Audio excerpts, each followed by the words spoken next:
Hello and welcome to target mission. अगर आप भी सेशन 2025 से लेकर 2029 के लिए यूजी में एडमिशन लेना चाहते हो तो पाटलिपुत्रा यूनिवर्सिटी के द्वारा एक बार फिर से एडमिशन पोर्टल को रीओपन कर दिया गया है। और आज इस वीडियो में हम लोग कंप्लीट डिटेल जानेंगे कि कैसे आप अपना रजिस्ट्रेशन से लेकर प्रिंट तक के एडमिशन फॉर्म को फिल कर सकते हो। उसके लिए हम लोग अपने पाटलिपुत्रा यूनिवर्सिटी के ऑफिशियल साइट पर आएंगे और फॉर्म भरने से पहले आप इस चीज़ को कंप्लीट डिटेल में जान लो कि आपको कैसे अपना कॉलेज सिलेक्ट करना है। तो कॉलेज सिलेक्ट करने का इस बार दो ही ऑप्शन दिया जा रहा है अभी, और हम लोग इस बार इसलिए देख लेंगे कि आपका सीट कितना अवेलेबल है। उसके लिए हम लोग जाएंगे एडमिशन पोर्टल पे और वहाँ पे आपको एक ऑप्शन मिलेगा सीट अवेलेबिलिटी का, सीट की उपलब्धता के बारे में जानने का, जिसमें हम लोग ये देख सकते हैं कि आपका कोर्स में आपको जो कोर्स लेना है उस सब्जेक्ट में आपके डिस्ट्रिक्ट में कितने कॉलेजेस में कितने सीट अवेलेबल हैं। तो उसके लिए यहाँ पे डिग्री हम लोग पहले सिलेक्ट करेंगे, जिसमें आप अपना कोर्स अपना सब्जेक्ट सिलेक्ट करोगे जिसको आप अपना major subject as a choose करने वाले हो। जैसे मैं यहाँ पे जियोलॉजी रख रहा हूँ। उसके बाद यहाँ पे एक ऑप्शन आएगा सब्जेक्ट का, जिसमें हम लोग अपना मेजर सब्जेक्ट को चूज़ करेंगे जो कि होने वाला है हमारा जूलॉजी। एंड देन हम लोग के पास एक डिस्ट्रिक्ट का ऑप्शन आता है जिसमें आप लोग अपना डिस्ट्रिक्ट सेलेक्ट करोगे और उसके बाद हम लोग यहाँ पे शो पे क्लिक कर देंगे। उसके बाद हमारे सामने एक लिस्ट आ जाएगा जितने भी कॉलेजेस हैं जो पाटलिपुत्रा यूनिवर्सिटी के अंदर आते हैं जो जियोलॉजी करवाते हैं। जियोलॉजी मेजर हम लोग लेने वाले हैं इसलिए, और हम लोग का डिस्ट्रिक्ट पटना में वो कॉलेजेस हैं। इन सब के बारे में आपको इन्फॉर्मेशन यहाँ पे मिल जाएगा कि टोटल सीट्स कितने बचे हुए हैं, टोटल सीट्स कितने हैं और टोटल वैकेंट सीट कितने बचे हुए हैं। फॉर एग्जांपल अगर हम लोग बात करें बीएस कॉलेज दानापुर के, तो यहाँ पे टोटल सीट 106 है और अभी टोटल वैकेंट सीट जो है वो 24 है। उसी तरीके से अगर एएन कॉलेज की बात करें तो टोटल 209 टोटल सीट्स हैं, जिसमें से अभी 8 सीट्स हैं वैकेंट। तो आप इस अकॉर्डिंग अपना देख लो कि कौन से कॉलेज में आपको एडमिशन लेना है, कितना सीट वहाँ पे है। और आप यहाँ से सर्च अनदर करके भी बहुत सारे कॉलेजेस के बारे में देख सकते हो depending on a lots of different subjects. अब एडमिशन फॉर्म में आगे जाने से पहले हम लोग ये जान लेते हैं कि आपको कौन कौन से डॉक्यूमेंट्स यहाँ पे आगे सबमिट करने रहेंगे। और यहाँ पे जितने भी आपको डॉक्यूमेंट्स के बारे में हम बताएंगे, आपको वो सब डॉक्यूमेंट्स पहले से रेडी करके रखना है, सो डैट कि जब आप एडमिशन फॉर्म फिल कर रहे हो तो आपको बार बार अपने डॉक्यूमेंट्स वगैरह ही नहीं करना अरेंज करना पड़े, या डॉक्यूमेंट्स वगैरह कि आप रिसाइजिंग में ना लग जाओ। तो यहाँ पे पासपोर्ट साइज़ फ़ोटो और सिग्नेचर आपको 20 KB के बीच में रखना है, मतलब अंडर 20 KB रखना है। 10th 12th का मार्कशीट, माइग्रेशन सर्टिफिकेट, आपका कास्ट कैटेगरी, चाहे अगर आप ईडब्ल्यूएस कैटेगरी से आते हो वो सर्टिफिकेट आपके पास होना चाहिए जो आपको 200 KB के अंदर का रखना है। जितने भी सर्टिफिकेट्स या जितने भी आप लोग ये डॉक्यूमेंट्स रखने वाले हो वो सब आपको जेपीजी फॉर्मेट में या जेपीईजे फॉर्मेट में ही रखना है, मतलब कि फ़ोटो के फॉर्मेट में होना चाहिए। अगर वो पीडीएफ के फॉर्मेट में तो है अगर, तो आप उसे पहले फ़ोटो के फॉर्मेट लाइक जेपीजे फॉर्मेट में कन्वर्ट करो, तभी वहाँ पे वो लोड होगा। क्योंकि अगर पीडीएफ के फॉर्मेट में है तो वो वहाँ पे एरर शो कर रहा है और पीडीएफ फॉर्मेट वहाँ पे अपलोड होने में प्रॉब्लम हो रहा है। तो मेक श्योर कर लो कि आप यहाँ पे एक वीडियो को पॉज करो, ये जितने भी डॉक्यूमेंट्स हैं इसके स्क्रीनशॉट ले लो और इन सभी डॉक्यूमेंट्स को आप एक जगह रख लो और अपने जहाँ से आप फॉर्म भर रहे हो उसमें वो सेव कर लो। आई होप आप लोगों ने सब कुछ रख दिया होगा। तो अब हम लोग देखेंगे कि कैसे हम लोग एडमिशन स्टार्ट कर सकते हैं। सबसे पहले आपको यहाँ बीए बीएससी बीकॉम के लिए online application for UG admission 2025 पे वाले विकल्प पे क्लिक करना है।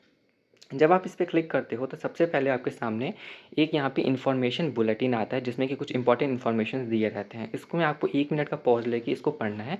जैसे कि इसमें कुछ चीज़ों को आप नहीं बदल सकते हो अगर आप रजिस्ट्रेशन आगे कर रहे हो। तो फॉर एग्जांपल आप अगर रोल कोड रोल नंबर गलत भरते हो तो उसे चेंज करने या उसको सुधारने की आपको आगे ऑप्शन नहीं दिया जाता है, तो उसे आप ठीक से भरने की कोशिश करोगे। इसके अलावा अगर आप 2025 में अपना 12th कंप्लीट किए हो और आप अब फॉर्म भरने वाले हो यूजी के लिए और आपके पास आपका माइग्रेशन सर्टिफिकेट नहीं है तो आप इसको स्किप कर सकते हो। मगर अगर आप 2024 में पास की हो या उससे पहले पास की हो तो आप अपना माइग्रेशन सर्टिफिकेट यहाँ पे अपलोड करोगे। इसके अलावा कुछ लिस्ट ऑफ यहाँ पे डॉक्यूमेंट्स दिखा रहे हैं, जैसे फादर नेम या इन्फॉर्मेशन दिखा रहे हैं जो आप एडिट कर सकते हो बाद में। तो इसको आप एक बार अपना आराम से पॉज लो, इन सभी चीज़ों को आप पढ़ लो और फिर उसके बाद आप कंटिन्यू करो। फॉर एग्जाम्पल जैसे फादर्स नेम ये सब आप बाद में भी एडिट कर सकते हो। तो फिर हम लोग कंटिन्यू टू फॉर्म पे क्लिक करेंगे और सबसे पहला जो फॉर्म आता है, सबसे पहला जो इन्फॉर्मेशन हम लोग को फिल करना रहता है वो होता है सीनियर सेकेंडरी इंटरमीडिएट के बारे में, जिसमें हम लोग अपने 12th के डिटेल्स को यहाँ पे फिल करेंगे। तो सबसे पहले जो हम लोग को फिल करने का ऑप्शन आता है यहाँ पे वो है सिलेक्ट बोर्ड का, जिसमें हम लोग अपने 12th जिस बोर्ड से उत्तीर्ण किए हैं उसको यहाँ पे हम लोग क्या करेंगे, फिल करेंगे। उसके बाद यहाँ पे 12th का पासिंग ईयर जो वर्ष है वो हम लोग यहाँ पे फिल करेंगे। जितने भी आपको इन्फॉर्मेशन है वो आपको कहाँ मिल जाएगा, आपके मार्कशीट में 12th वाले। फिर यहाँ पे हम लोग अपना जो रोल नंबर है रोल कोड है सब कुछ फिल करेंगे। पहले हम लोग यहाँ रोल कोड देंगे, फिर यहाँ पे हम लोग अपना रोल नंबर को फिल करेंगे। फिर हम लोग अपने रोल कोड और रोल नंबर को री एंटर करेंगे और ये आपको बहुत ठीक से करना है। Roll number roll code incorrect नहीं होना चाहिए।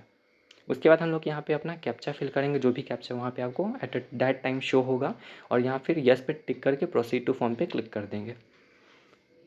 क्लिक करने के बाद सबसे पहले आपके सामने एक री-वेरीफाई वाला ऑप्शन आता है, जिसमें आप एक बार इसको पढ़ लो, पुष्टि कर लो कि ये सही है कि नहीं। अगर ये गलत है तो आप नो गो बैक करके इसको सही कर सकते हो। अगर सही है तो फिर आप yes proceed to the form कर लो।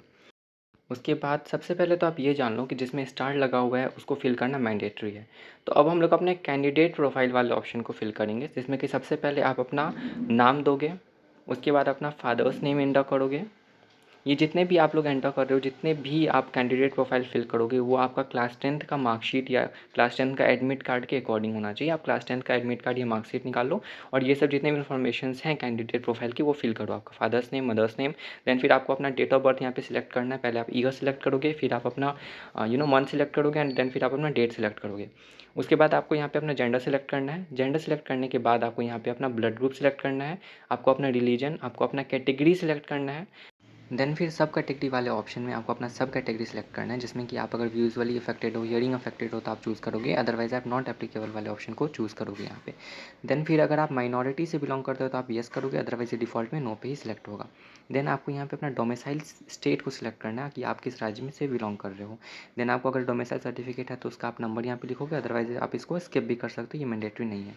देन आप अपना यहाँ पे आधार नंबर जो है उसको आप एंटर करोगे। आधार नंबर एंटर करना मैंडेटरी है, यहाँ पे स्टार लगा हुआ है। आधार नंबर के बाद आपको अपना एनईडी नंबर और अपार आईडी यहाँ पे एंटर करने का ऑप्शन आता है, मगर आप इस दोनों को यहाँ पे छोड़ सकते हो, क्योंकि ये दोनों देना कंपलसरी नहीं है।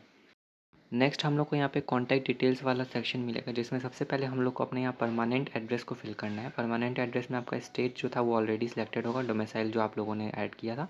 देन फिर हम लोग को यहाँ पे अपना डिस्ट्रिक्ट सेलेक्ट करना है, आप किस डिस्ट्रिक्ट से बिलोंग करते हो। डिस्ट्रिक्ट के बाद आपको यहाँ पे अपना कंप्लीट एड्रेस को फिल करना है, और उसके बाद आपको अपना यहाँ पे पिन कोड को टाइप करना है। उसके बाद हम लोग के पास एक कॉरेस्पॉन्डेंस एड्रेस का ऑप्शन आता है, जिसमें आप अपना टेम्प्रेरी आप जहाँ रह रहे हो वो वाला एड्रेस को यहाँ दोगे। आप इसको कॉपी भी कर सकते हो सेम एज परमानेंट, अदरवाइज आप लोग यहाँ पे मैनुअली जाके इसको फिर से फिल कर सकते हो रिगार्डिंग वो डिस्ट्रिक्ट कि आप टेम्प्रेरी कहाँ रह रहे हो, और रिगार्डिंग वो एड्रेस कि आप अपने यहाँ पे टाइप कर लो, और उसका आप यहाँ पे पिन कोड को सिलेक्ट कर लो। अब आपको अपना यहाँ पे मोबाइल नंबर एंटर करना है, और आप जो यहाँ मोबाइल एंटर करोगे वो एक्टिव मोबाइल नंबर ही एंटर करोगे। मोबाइल नंबर को री एंटर करना है, और देन आपको अपना ईमेल एड्रेस को भी यहाँ पे एंटर करना है, और फिर उसी एक्टिव ईमेल आईडी को आप यहाँ पे री एंटर करने का ऑप्शन आएगा, जहाँ पे आप फिर से उस ईमेल आईडी को री एंटर कर दोगे। कॉन्टैक्ट डिटेल्स के बाद आपको एजुकेशन डिटेल वाला एक सेक्शन मिलेगा, जिसमें आप अपने एजुकेशनल डिटेल्स को फिल करोगे, जिसमें कि सबसे पहला जो है वो है secondary matriculation high school class 10th वाला, जिसमें आप अपना क्लास 10th का पासिंग ईयर दोगे। आपके अपने किस बोर्ड से आपने अपना क्लास 10th कंप्लीट किया वो बोर्ड को यहाँ पे सिलेक्ट करोगे। उसके बाद यहाँ पे आपको अपना क्लास 10th का रोल कोड और रोल नंबर दोनों एंटर करना है, और roll code roll number enter करने के बाद आपको अपना मैक्सिमम मार्क्स लिखना है, कितना मार्क्स एग्जाम हुआ था, और उसमें आपका मार्क्स ऑब्टेन लिख देना है। क्लास 10th के बाद यहाँ पे क्लास 12 का फिल करना है, जिसमें कि कुछ डिटेल्स आपको ऑलरेडी फिल्ड होगा जो हम लोगों ने किया था पहले, बट यहाँ पे आपको सिंपली मार्क्स ऑब्टेन वाला मार्क्स फिल कर देना है। उसके बाद यहाँ पूछ रहा है अगर आपने क्लास 12th इंटरमीडिएट में मैथ से पढ़ा है, मैथ एज अ सब्जेक्ट, तो आप यहाँ पे यस करोगे, अदरवाइज़ ये डिफ़ॉल्ट में नो पे चूज़ करेगा। तो आपने अगर पढ़ा है तो आप यस कर लो, अदरवाइज़ आप इसे नो पे ही डिफ़ॉल्ट में रहने दो। उसके बाद यहाँ पे जो नेक्स्ट सेक्शन आता है, इसमें हम लोग को अपना फ़ोटो और सिग्नेचर दोनों अपलोड करना रहता है, जो कि 20 KB के अंदर होना चाहिए। तो हम लोग यहाँ पे चलो अपना फ़ोटो और यहाँ पे अपना सिग्नेचर को अपलोड कर देते हैं। दोनों अपलोड करने के बाद आपको यहाँ पे अपना कंप्लीट एप्लीकेशन वाले PS पे एग्री करना है, और उसके बाद आपको अपना कैप्चा देके proceed to form save application पे क्लिक करना है। अब आपका प्री एप्लीकेशन कंप्लीट हो चुका है, आपका लॉगिन आईडी और पासवर्ड आपको मिल चुका है। आप इसका फ़ोटो खींच लें, स्क्रीनशॉट ले लें, ये आपके पास ये मैसेज और ईमेल पे भी आ चुका होगा। अब हम लोग यहाँ पे click here to login and continue वाला ऑप्शन पे क्लिक करेंगे, और हमारे डैशबोर्ड पे हम लोग आ जाएंगे। ये हम लोग का डैशबोर्ड हो जाएगा, जिसमें आपका जितने भी डिटेल्स हैं आपको फिल करना है वन बाय वन। सबसे पहले हम लोग प्रोफाइल अपडेट वाले ऑप्शन पे जाएंगे, और हम लोग एक बार अपना चेक कर लेंगे जो भी हम लोग अपना प्रोफाइल बनाए थे उस पर सभी डिटेल्स सभी सही हैं कि नहीं। आपको अगर कुछ उसमें एडिट करना हो तो आप उसको एडिट कर सकते हो, और सब कुछ एडिट करने के बाद यहाँ पे अपडेट एंड प्रोफाइल पे जाके फिर से आपको अपना सेव करके होम टैब पे आ जाना है। फिर हम लोग डॉक्यूमेंट अपलोड वाले सेक्शन पे जाएंगे, और जितने भी रेस्ट ऑफ द डॉक्यूमेंट्स बचे हुए हैं उसको हम लोग यहाँ पे अपलोड कर देंगे, फ़ोटो और सिग्नेचर के अलावा। तो यहाँ हाई स्कूल मार्कशीट मतलब क्लास 10th मार्कशीट है, इंटरमीडिएट मार्कशीट मतलब क्लास 12th मार्कशीट है, माइग्रेशन सर्टिफिकेट है, माइग्रेशन सर्टिफिकेट के कुछ डिटेल्स एंटर करने हैं। सबसे पहले हम लोग अपना हाई स्कूल मतलब क्लास 10th वाला यहाँ पे अपलोड कर देते हैं मार्कशीट। फिर यहाँ पे हम लोग अपना इंटरमीडिएट 12th वाला मार्कशीट को यहाँ पे अपलोड कर दिए। उसके बाद आप नीचे स्क्रॉल करके यहाँ पे अपना माइग्रेशन सर्टिफिकेट दे दो। माइग्रेशन सर्टिफिकेट देने के बाद अपना माइग्रेशन सर्टिफिकेट जो नंबर है जो आपका माइग्रेशन सर्टिफिकेट पे ही लिखा हुआ है उसको यहाँ पे एंटर करना है। सर्टिफिकेट नंबर के बाद आपको यहाँ पे अपना माइग्रेशन डेट एंटर करना है, जो आपको उसी माइग्रेशन सर्टिफिकेट में मिल जाएगा। उसके बाद यहाँ पे हम लोग अपना कैटेगरी सर्टिफिकेट अपलोड करेंगे, या अगर आप EWS कैटेगरी से आते हो तो आप अपने यहाँ पे EWS वाला कैटेगरी सर्टिफिकेट फिल करोगे। तो सबसे पहले मैं आपको चलिए कैटेगरी सर्टिफिकेट फिल करते हैं। उसके बाद यहाँ पे नीचे आपको अपलोड फाइल एंड कंटिन्यू वाले ऑप्शन पे क्लिक करना है। आप फिर होम टैब पे जाना है और होम टैब पे से यहाँ पे नेक्स्ट जो ऑप्शन है वो है सब्जेक्ट वाइज मार्क्स का, जिसमें आप क्लिक करोगे और जिसमें आप अपना स्ट्रीम चूज़ करोगे सबसे पहले क्लास 12th में जो आप स्ट्रीम लिए थे साइंस कॉमर्स आर्ट्स में से, और उसमें जो भी सब्जेक्ट में आपके जितने मार्क्स थे वो आपको यहाँ पे 1 बाय 1 करके फिल करना है। फॉर एग्जांपल आप इंग्लिश में 100 मार्क्स में से कितना मार्क्स लाए थे, ऐसे करके आपको पास जितने भी सब्जेक्ट्स थे वो यहाँ पे एंटर करने हैं, और आपका टोटल मार्क्स जितना भी रहेगा वहाँ पे ऑटोमेटिकली वो देख के उसको टिक आउट कर देगा। दूसरी बात ये, अगर आपको कोई भी ग्रेस मिला था तो आप नीचे जो grace marks obtained if any वाला ऑप्शन है वहाँ पे जाके अपना ग्रेस मार्क्स, आपको जितना भी ग्रेस नंबर मिला हुआ है उसको भी वहाँ पे एंटर करोगे, क्योंकि जब आप टोटल मार्क्स यहाँ पे दे देते हो उसको पूरा कैलकुलेट करता है और आप फिर देखा जाता है कि आपका टोटल जो मार्क्स था उससे ये मैच, जो मार्क्स आप एंटर किए हो वो मैच कर रहा है कि नहीं कर रहा है। सभी सब्जेक्ट्स के मार्क्स को एंटर करने के बाद यहाँ पे हम लोग सेव एंड कंटिन्यू वाले ऑप्शन पे क्लिक करेंगे, एंड उसके बाद हम लोग फिर से होम टैब पे अपने डैशबोर्ड में जाके कॉलेज कोर्स एंड चूज़ वाले ऑप्शन पे जाके क्लिक करेंगे, जिसमें कि सबसे पहले हम लोग अपना मेजर टाइप को सिलेक्ट करेंगे जो कि ऑलरेडी सिलेक्टेड होगा। देन हम लोग अपना यहाँ पे डिग्री मतलब सब्जेक्ट को चूज़ करेंगे, किस सब्जेक्ट में आपको अपना बैचलर्स मतलब ग्रेजुएशन करना है। तो यहाँ पे हम लोग सबसे पहले चलिए फॉर एग्जांपल जियोलॉजी ले लेते हैं। उसके बाद यहाँ पे सब्जेक्ट वही आ जाएगा, जियोलॉजी ऑनर्स होगा हमारा। डिस्ट्रिक्ट हम लोग अपना चूज़ करेंगे जिस डिस्ट्रिक्ट में आपको कॉलेज चाहिए, फिर आपको अपना कॉलेज सिलेक्ट करना है। कॉलेज यहाँ पे सिलेक्ट करने के बाद यहाँ पे ऐड वाले ऑप्शन पे क्लिक करना है, वो कॉलेज यहाँ पे ऐड हो जाएगा। फिर हम लोग को और यहाँ पे कॉलेज सिलेक्ट करना है, दूसरा कॉलेज भी आपको यहाँ पे सिलेक्ट करने के बाद यहाँ पे ऐड वाले ऑप्शन पे क्लिक करना है, तो दूसरा कॉलेज भी हमारे यहाँ पे ऐड हो जाएगा। जितने कॉलेज आपको ऐड करने आप यहाँ पे करोगे, उसके बाद यहाँ पे आप यहाँ सेव एंड कंटिन्यू वाला ऑप्शन मिलेगा नीचे, उस पर आप क्या करोगे, क्लिक करोगे। सेव एंड कंटिन्यू पे जब आप यहाँ पे क्लिक करते हो तो नेक्स्ट फिर से हमारा एप्लीकेशन फॉर्म मेरे सामने आता है, जिसमें कि आपका जितना भी डिटेल्स है आप देख सकते हो। हम लोग पेमेंट करने के लिए प्रोसीड टू पेमेंट वाले ऑप्शन पे जाएंगे और फिर यहाँ पे हम लोग अपना पासवर्ड एंटर करेंगे, जो हमारा एप्लीकेशन पासवर्ड था जो यहाँ पे हमारे सामने आया था। उसके बाद हम लोग यहाँ SBI पेमेंट गेटवे से बहुत आसानी से पेमेंट कर सकते हैं। आप जिस माध्यम से चाहो पेमेंट कर सकते हो। UPI का इसमें ऑप्शन भी आता है, आप अपना QR कोड जनरेट कर सकते हो। आप सिंपली पे नाउ पे क्लिक करके यहाँ पे अपना पेमेंट कंप्लीट करोगे।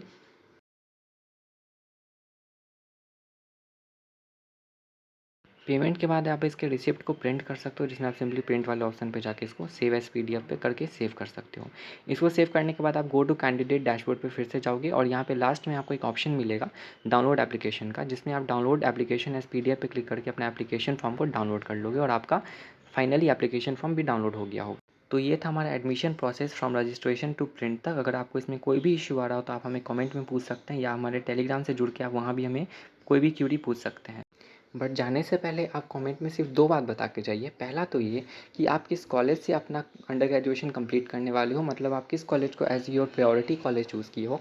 और दूसरा ये कि आप कौन सा सब्जेक्ट चूज़ किए हो, आप BA से कर रहे हो, BSc से कर रहे हो या BCom से कर रहे हो। क्योंकि यहाँ पर मतलब टारगेट मिशन पे आपको सभी, चाहे वो BA हो, BSc हो या BCom हो, जितने भी सब्जेक्ट हैं सबके मिलते हैं इंपॉर्टेंट क्वेश्चन के अलावा लेक्चर वीडियोज़, MCQs, मतलब हर कुछ। और आपका जो बैच है उसका नाम है अर्जुना बैच, जो कि 2025 से 2029 UG के बच्चों के लिए है। इसके बारे में अगर और जानना है तो आपको डिस्क्रिप्शन बॉक्स में एक वीडियो का लिंक मिलेगा, आप वो देख लो। और आप हमारे चैनल पे जाके विजिट कर लो, जिसमें आपको जितने भी प्लेलिस्ट वगैरह हर कुछ आपको वहाँ पे मिल जाएंगे, चाहे वो वन शॉट हो, चाहे वो लेक्चर वीडियोज़ हो, चाहे वो हमारे शॉर्ट आंसर क्वेश्चन हो, लॉन्ग आंसर क्वेश्चन हो, MCQs हो, मतलब हर कुछ। तो इस वीडियो में सिर्फ इतना तक, हम लोग फिर मिलते हैं नेक्स्ट वीडियो में। Thank you.